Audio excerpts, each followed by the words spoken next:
LM curve को पढ़ते समय आप बहुत बार सुनते होंगे interest elasticity of money demand low है या हाई है। अब इसका मतलब क्या है?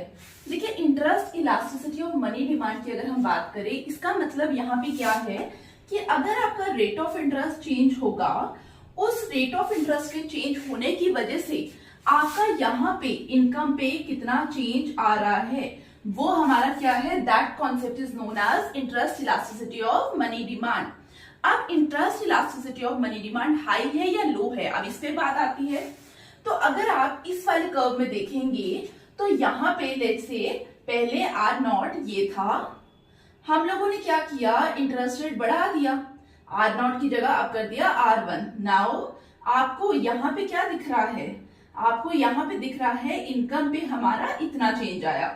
लेकिन अगर अब हम इस कर्व की बात करें तो यहाँ पे भी लेट्स से इनिशियल जो रेट ऑफ इंटरेस्ट था दैट इज R0, उसके बाद रेट ऑफ इंटरेस्ट इंक्रीज हुआ सेम अमाउंट से R0 से R1। तो यहाँ पे कितना चेंज आया इनकम पे, Y0 से Y1 डैश। तो इनकम पे आप नोट कर पा रहे होंगे कि यहाँ पे रेट ऑफ इंटरेस्ट हमने उतना ही चेंज किया, लेकिन इनकम पे हमें ज्यादा चेंज दिखा।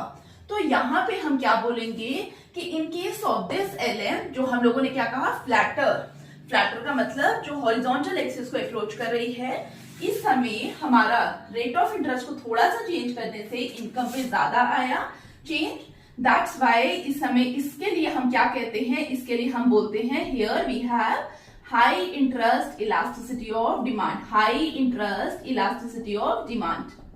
और यहाँ पे रेट ऑफ इंटरेस्ट को चेंज करने से कम चेंज आया इनकम पे, दैट्स वाई इसके लिए जो हम टर्म यूज करते हैं that is low interest elasticity of demand. Clear? तो ये आपका कॉन्सेप्ट है interest elasticity of money demand in case of LM curve.